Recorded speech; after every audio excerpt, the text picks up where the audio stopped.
Alright guys, what's up? It's been a while since I've made a factions tutorial video, but I figured it was time to update the old base defense video that I had, seeing as a lot of the stuff is outdated and you wouldn't really use a lot of the stuff that I covered, and there's a lot of confusion as to what's actually useful, and I still see a lot of people making huge flaws in their base and that sort of thing, so I just wanted to kind of give a little tutorial video. I'm not going to be genning walls or anything like that. If you don't know how to gen walls, go look it up. I'm not going to bother wasting time trying to explain it because it's really not that hard.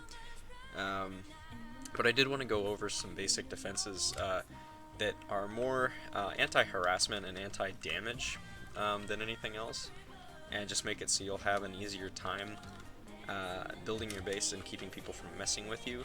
So the first thing I want to cover is actually your end of buffer check walls.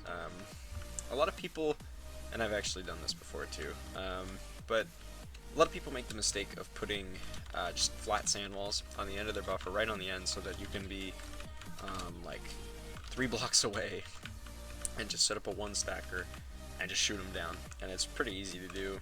Takes almost no time to just go to a home and set up this cannon. And it kind of annoys, it's kind of annoying to deal with when you have to constantly go back and repair the walls. So what you should really do is go in. I'd go more than 6. This is just for representation, but I'd go in probably 20 or 30 walls. You could go in less, but it's more likely you're gonna have your walls messed with. But I'd go in 20 or 30 walls, and I'd do this instead. Basically, if they want a one stack, they're gonna have to hybrid through all these walls, which takes a little bit more time in TNT to actually stack up and hybrid instead of just shooting an auto one stacker through the walls at Y2 and just going through walls.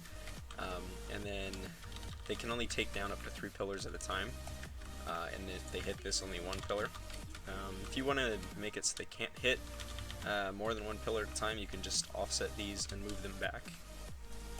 So it'd be like this, and basically that just makes it so there's nothing in the area that can really blow it up. So you just move this whole row back, but that would also mess up the pattern of walls, so it'd no longer be even side. I wouldn't really count that as being worth doing. Just as kind of a waste of space, you'd lose a wall. But yeah, so you want to refrain from putting your sand walls at the very end of the buffer. On that same topic, this just basically covers if you want sand pillars that can only be taken down one at a time, separate them like that. And flat sand walls, if you're going to do them, this makes one area of your sand wall redundant so that they could technically shoot through and only have to go through 2 sand walls, but at the same time it also prevents from from tunnelers that would basically, they'd hybrid here and then they'd shoot a one-shot tunnel straight in right after it hybrids, which will take the whole wall down. With this defense, it'll take out this. It's 16 blocks. I would do it every chunk, maybe 2 chunks. You don't have to do it that often, but the more often, the better. And your checkboxes, everybody knows about this redstone system. You just put the redstone on the walls. If the redstone goes down, you have a warp or something set here, or an alt or something just sitting there. Factions like Chaos have been known to put a live stream up where the alt is just sitting here like this, and they just go check their live stream. If the lamps are on, they're good. If they're off, they're getting raided. So that's an easy way. Keep in mind that with these kinds of systems, chunk loading comes into play. So if it goes all the way around your base, this has been tested on Origin, I don't know about other servers, but if it goes all the way around your base, it could technically be abused using chunk loading systems. So as long as nobody loaded chunks in between, say this is like all the way on the other side of your base on world border, and this is like if you were to go all the way around that way and then out, this is that other side. There's a chance that if somebody shot down on world border over there, these may not turn off. So it's actually better to possibly have 3 separate systems, one for each side, covering as much of the wall as you can. And I'd recommend testing it to make sure that no matter what, your system will be activated if something breaks. The chunks are constantly loaded. So yeah, those systems are quite nice. It requires the quick, easy, you warp in, check the lamps, and leave instead of running down the walls. So it saves a lot of time. For sky bases, a lot of people have moved to sky bases. I would recommend it personally, since cannons have advanced. The only issue with this is reverse stack nukes. or reverse hybrids. And while this is a viable way of making a sky base, you should always have a complete cutoff. You should never have walls that connect like that and have no complete water layers. Like if your corner looked like that, you could literally just one-shot tunnel straight up the wall if you get underneath it. So they should always completely cover your base underneath, including corners. But this is a major flaw because say they're to shoot under your base and backboard here, reverse stack nuke up, the nuke down, and it literally splits the entire base, like all the way down. That happened to us on Optic before reverse stack nukes were kind of a wide thing. Didn't really know about them much at the time, didn't really know they were working, and yeah, we learned the hard way. So in order to fix that, bring your reverse layers out under your wraps. Personally, I would connect them to the last reverse layer, although I don't think you have to. This could probably be abused if you were to leave a layer under there, but it's not very likely, so overall, probably just connect them. But yeah, bring your reverse layers out. So if you were to get reverse stack nuked, instead of being right under or right against the base wall, they'd have to go through this wall, and then say it'd break that many blocks, they'd have to go again, and then it would break that many blocks, and then they'd have to go one more time. So it slows them down. Honestly, the more wraps they cover, the better. And your walls should cover all reverse layers, or the majority of your reverse layers, to have 100% safety. If they don't, you can, well, people could shoot in under them, backboard, and go up technically in the middle of the reverse layers. It's not very viable, some people probably wouldn't do it, but it could happen. So yeah, mid-air or reverse stack nukes, reverse mid-air nukes, whatever the hell you want to call them. To defend against them, you need to do this to your base. Honestly, I'd recommend just building a wide sky base, down to like Y 140 or something, maybe. Like your reverse layers go down to 140, have like 25-30 reverse layers, and you're good. Honestly, it's more viable to make a wider base with more reverse layers than it is to make a taller base nowadays, simply because it's harder to shoot in higher. It saves you on a lot of digging if you really don't want to do the digging. If you have just a couple trenches that are down to bedrock, it forces the faction to make a cannon for that Y level, unless they want to waste their time trying to double stack the wall. So no matter what, even if your trenches aren't to bedrock, say 50 of your walls are trenched to bedrock, they're going to have to build a cannon for that Y level, even if you don't have it dug out all the way to bedrock. So that'll save you a lot of time on sky bases. Roofs, this is simple.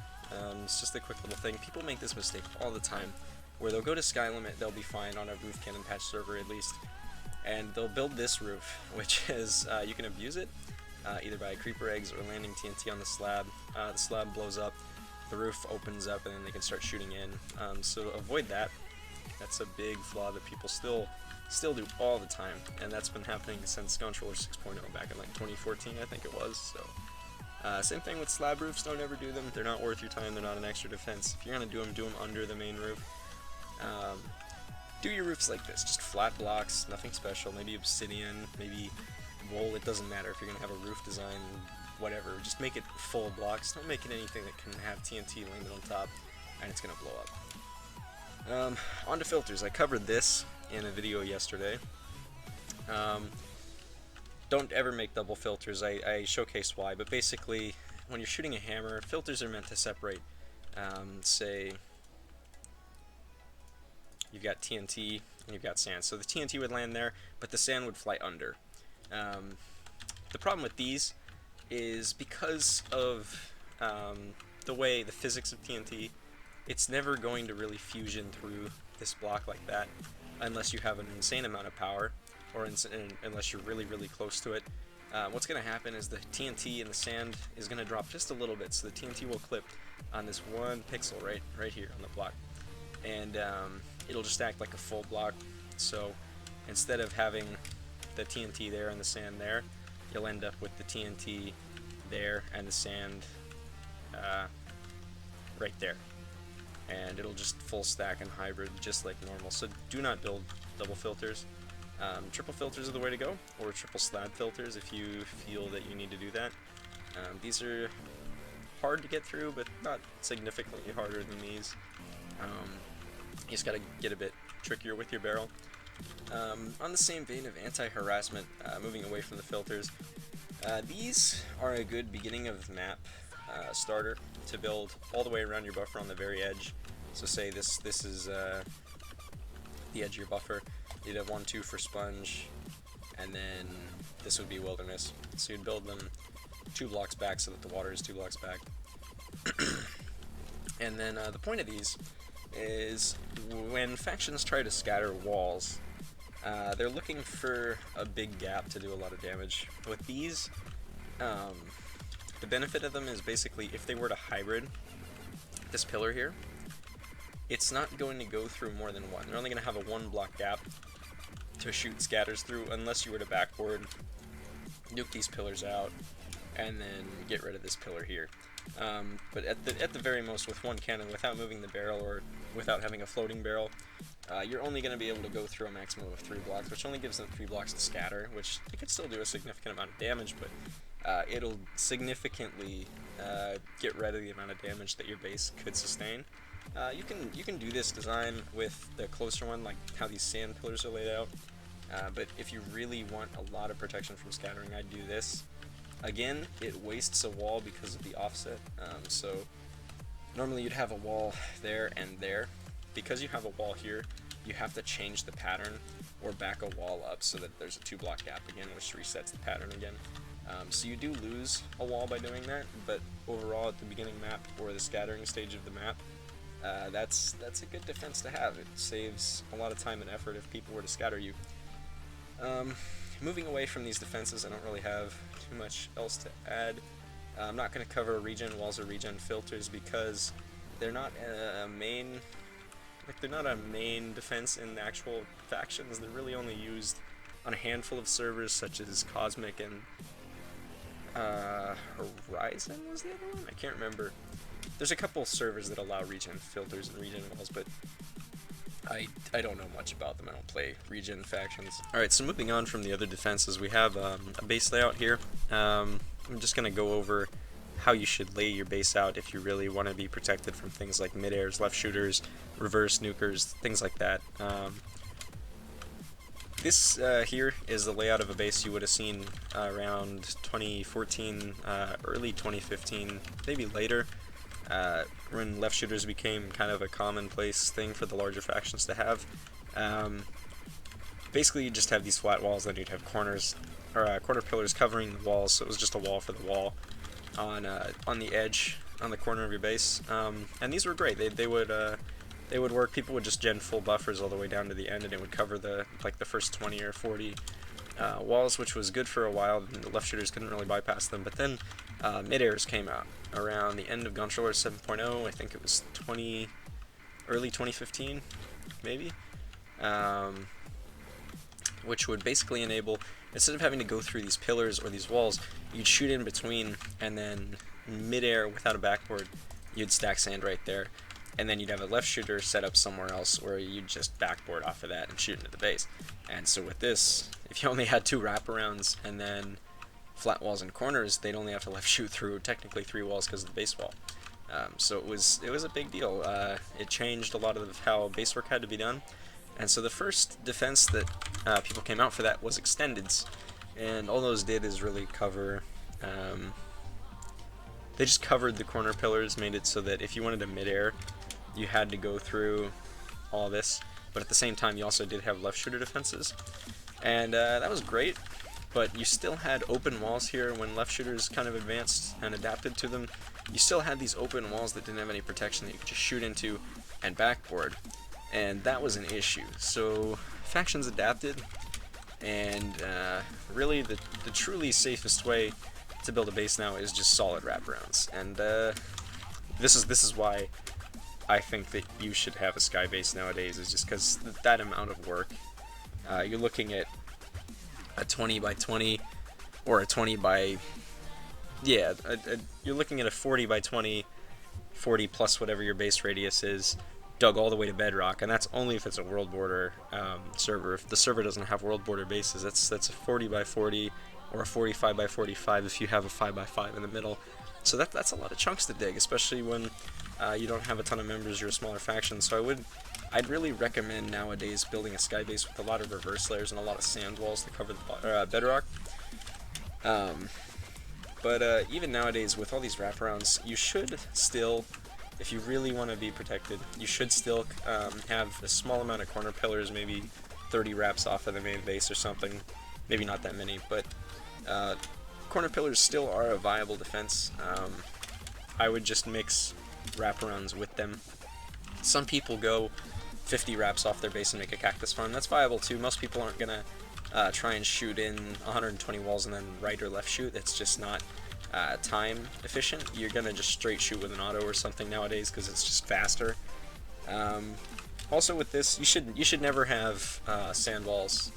For instance, a flat sand wall that is not a wrap or something right up against your base like that. Basically, what'll happen if a faction wants to abuse it, that is, they'll come in, they'll shoot down the sand wall, and they won't have to waste any time backboarding because the water falls down right on the top of the sand wall. And basically, they have an automatic backboard to shoot in off of. So never put a sand wall close up.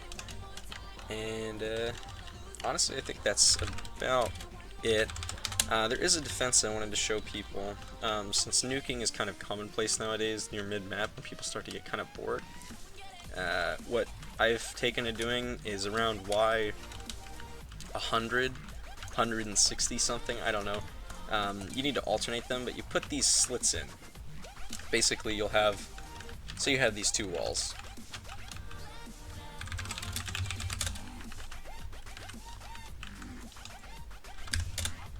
Okay, so say you have two walls, and they're watered. We'll just imagine there's water. You'd come in with an efficiency 6 or an efficiency 5 and haste 2 or whatever it is that mines cobble instantly. If you have it, if you don't, then you can just mine it by hand. But you'd mine out, after your walls are genned at like Y 160, you'd mine these two blocks out, and then place a block like netherrack here, and then mine it out. And what that does is it creates a water layer for your wall, so anything underneath can't be nuked, or anything above can't be nuked if they're nuking underneath. If they're using a cross nuker or a downwards nuker, like a one-shot nuke, they could just shoot in above, like right here, and then just nuke down, and it'll ignore the water layer. It's useless for protecting against that, but overall the reverse nukers, this will protect against that. And we put these in our bases, or in our walls, in an alternating pattern like this. So you can do pairs of 4, or pairs of 6, or pairs of 2, or whatever, but you want to alternate them so you don't have this gap open all the way across your buffer, because it could get shot through.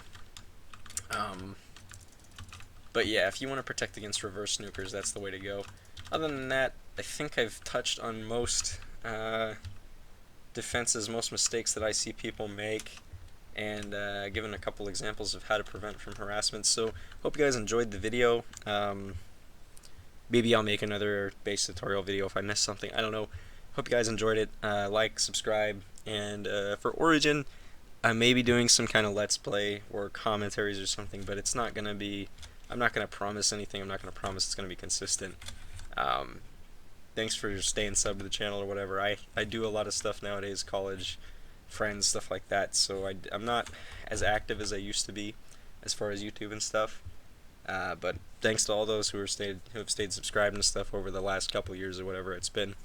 Anyways, I'll see you guys at 3,500 subs. Like, subscribe, and I'll see you guys next time.